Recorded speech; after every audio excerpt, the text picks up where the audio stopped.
No niin, terve taas. Tässä on Jompe Sanomalehti-katsaus.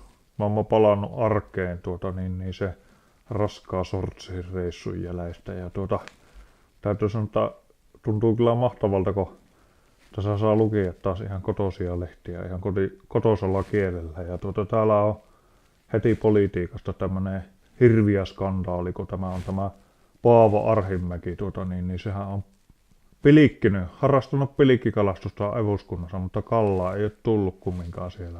Ja Paavo sanoi, että tämä on huumoria kaikki. No niin, huumoriahan se on tuon politiikkakin tietenkin, että se pitää mennä niinku sammaa sakkiin sitten tämä.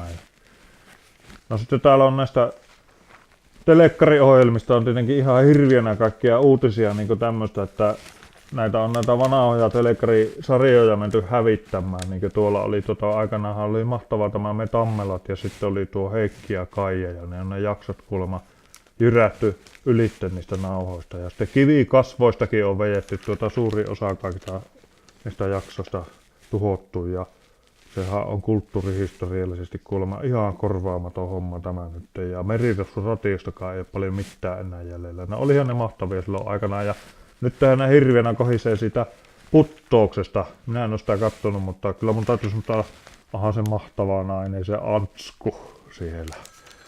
Ja sitten sitten semmonen homma, että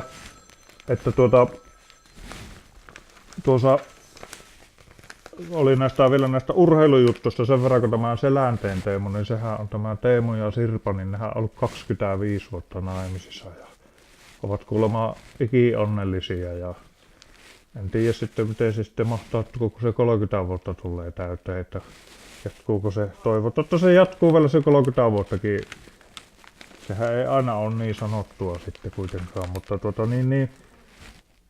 tässä on sitten, otetaan vielä ihan tällainen, tuossa Lenitakin näkyy olevan ja sanoo, että hän pitää itseensä nuoremmista miehistä, mutta se olikin semmoinen viimeinen uutinen ja sitten otetaan tämä horoskooppi vielä täältä ja meillähän on viikon merkkinä tietenkin kalat ja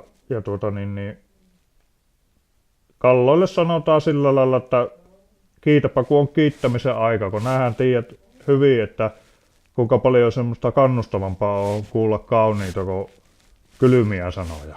Että annappa syömme sitten laulaa vaan. Että tällä lailla tällä viikolla ja terve vaan, palataan asiaan.